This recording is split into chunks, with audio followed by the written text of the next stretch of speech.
Good day! I'm in the front yard and I'm going to be revamping this flower bed on this side as well as the smaller flower bed on this side. I've already gone ahead and removed most of the shrubs that were in here, like the rhododendron, and got rid of all of the evening primrose. And I've left the irises because I am going to keep those there. I gotta move the globe cedar to the backyard, and I think those right there are some black-eyed Susans also going to the backyard. On this side we have just a couple more irises and just one tiny fern here that I'm just going to move the fern to the backyard. Again, I'm going to keep the irises, and then what I'm going to do is put Limelight Hydrangeas in the space because it's pretty much just shade, and I still want some height, about this high or up to the window. And Limelight is perfect for that because it's hardy, it's not fussy on soil, it's not too fussy on light, grows fast, and it has long blooms that are white that will look good up against the brick. So I'm going to pop 2 here, and I'm going to pop 3 over here, and in between them I'm going to be putting some sort of similar to the brick color Heuchera coral bells, and that way it'll have the greenery with the white flowers in late summer, and then we'll have some of that matching brick reds as well as kind of like that, yeah, burnt orange look. And I think it'll look really, really nice and kind of more structured in the front yard than in the backyard. The backyard's a lot more like cottage garden. Yeah, so today, just gonna go ahead and move the 3 remaining items. I didn't record moving the other items because I was actually doing time-lapse video in the backyard with the patio interlock workers, and so I only have the one phone.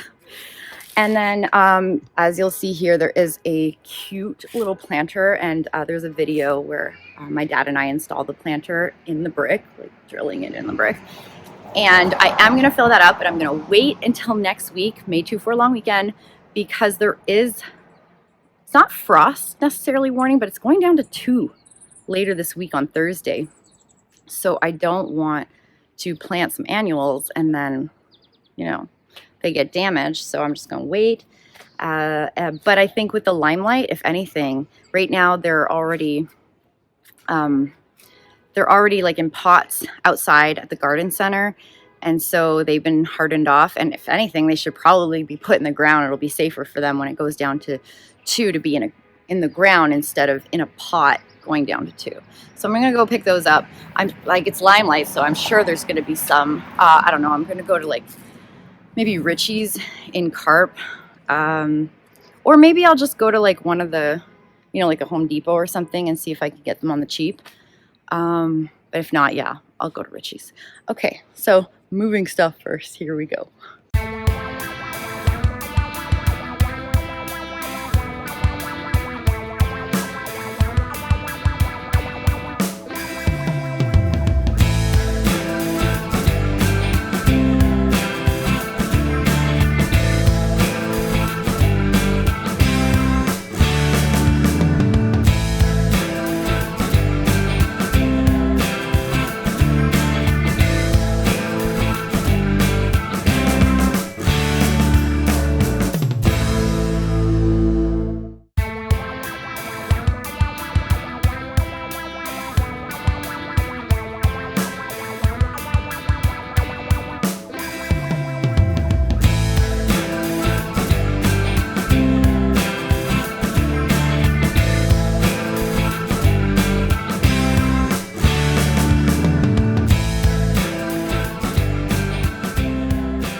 They're all moved to the backyard. Not necessarily in ideal spots, especially the globe back here. But they're watered, and at least they have somewhere to go while I reinvent the front yard and while my patios are being built. And I'll just move it again. The globe was actually so hard to move because it's got a huge root ball. It's been living in the front for about 3 seasons now, and I had underestimated how big it was. So I'll just show you where I put it. So this back flower bed is supposed to be kind of like the pollinator garden, where there's usually like just tall flowers and then maybe some Heuchera. I got a Jack Frost there and just a couple low-lying plants just to border it, and then it's supposed to just be like tall cone flowers and different types of Ontario flowering plants. But I didn't really have anywhere else to put this globe, so for now it's here, and it'll be okay for now. And then, oh yeah, the black-eyed Susans. So I chopped up the black-eyed Susans in 3 sections, and I put one there, and I put another one back here. Oh no, here I found in the front garden, I didn't realize, but I have blazing star left over there, so I put a blazing star right there, which makes sense in this pollinator garden, along with the black-eyed Susans. They belong there. And then I put another black-eyed Susan right here. So yeah, I had 2 black-eyed Susan chunks and 1 blazing star, and that fits in this area okay. Oh yeah, some hostas and stuff. This will be a circle pad.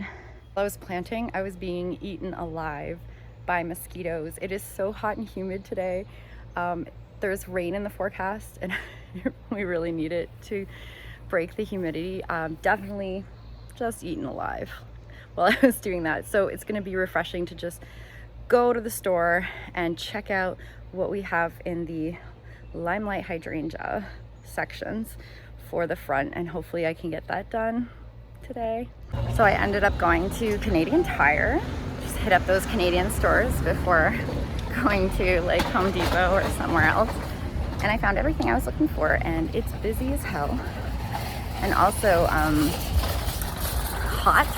Like, where's that rain that was supposed to come? I mean, there are some pretty ominous clouds, but it's very sunny right now. So I'll show you what I got. I got 6 Heuchera, also known as coral bells, and apparently this is a new variety called Rio.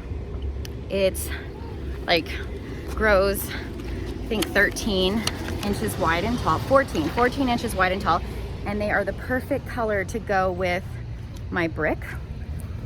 And then I got 5 Limelight Hydrangeas, and they were $26.99 each. There's a year warranty, and these I believe were $11.99 each.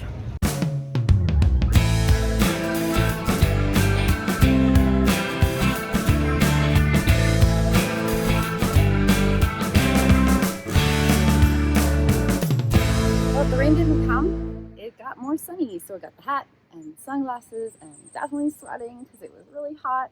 But I got almost everything I needed. So, you know, I said I got 6 Heucheras, but I really needed 7. They just didn't have a 7th one in Rio.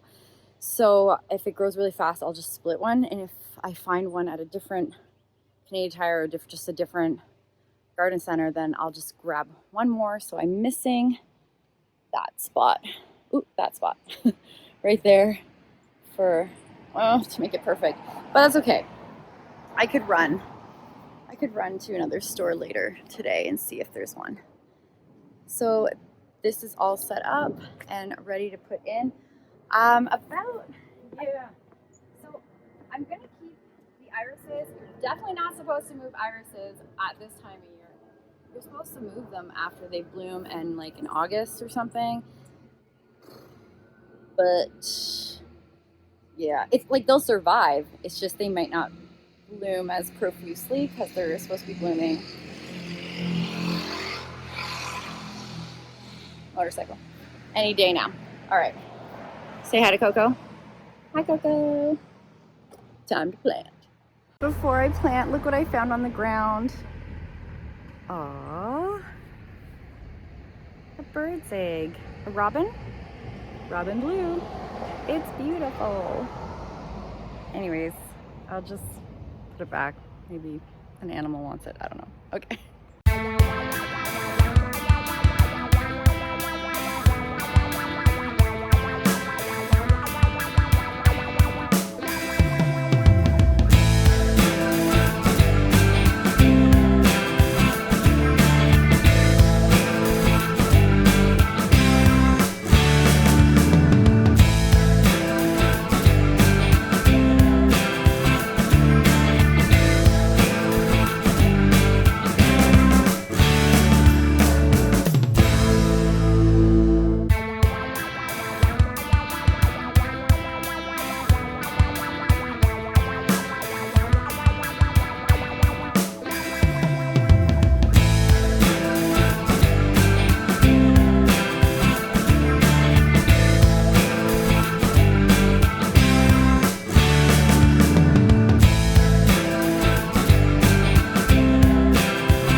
all done.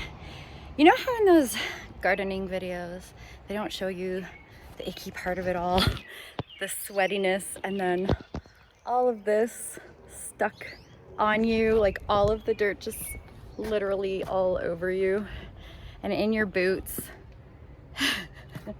They never really show that part. They're all like done in makeup and their hair is perfect, but it's so humid. It's so humid, my hair would be like, burp. So no, this is what we get. It's fine. So everything's in. I even put like what I consider drip tube, which is just, I bought a hose that happens to have little tiny little emitters in them that releases like water, kind of like a spray, and I put them in there. So I decided to put the coral bell on the outside because really when you look at my house from the driveway, you don't really see the inset part of this corner here. So that works out. Let me turn this around so it's easier to use. So I will turn on the hose shortly and give them a really good soak, although it's supposed to rain. It looks like it should. I don't know. I don't trust it. So I'm gonna go ahead. Now, yeah, look how perfect these coral bells are to my brick. Like, can it be any more perfect? Between like this color, oops, this color here, the darker shades, that's all in the brick. I love it. It's perfect. And then I noticed there's a few like little dead twiggy things in here. I'll cut those out later. We don't need those. I'll keep those bigger supporting ones because they'll, you know, they'll be covered up, and we still need energy in those, so I won't cut those off, obviously. And this is just a little guy, still flowering though. Well, because at the garden center, that's how it always goes. They always seem to be flowering. They start so soon. Yeah, I'll get rid of the dead twigs here, and just like, they probably just snap off. Yeah, they just snap right off like that.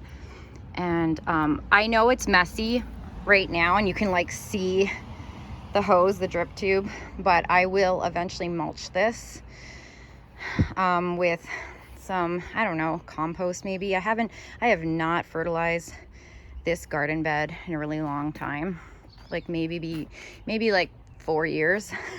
So I'll get some of that. I'm gonna have to get some like landscape staples to pin the drip tube down and make it flush down here. I mean, again, it's not professional drip tube, it's just some random hose I found at the store. And yeah, everything else, I learned from my lesson that whenever you go to plant your shrubs, make sure you turn them exactly the way you want. So I put like the lower branches in the front, taller branches in the back, the strong branches like 2 going outwards wide more than deep, because I do want them to fill out eventually, you know, kind of almost like reaching each other. So there's a bit of a crossover. That is the goal. And yeah, they're all looking really good. They just need water. I moved the irises. Oh, the irises hate me, but I just like rip them out. I had already done that last August, so they were pretty movable. Like, they were easily movable. Sorry, there's so much traffic on my road. And so I just tried to put them in like the hole areas on either side of the hydrangeas. And then on this side, there was a lot more senior ones, and I actually just cut that one. You might have seen it in the time lapse, but I was actually using my, I don't know what to call it, it's like a knife trowel, and I was slicing it down into the root there, and I just probably cut the mother rhizome, whatever they're called, in half, and then I just put them here in the center, which I think will look better, and hopefully those will fill out nicely too. And yeah, it'll be fine. I've done all kinds of splitting with irises and they're fine. They're good. But these, I got rid of all the mothers. These are all the daughters that I separated, rinsed off, and in August replanted so that they would multiply and not have that empty spot in the middle.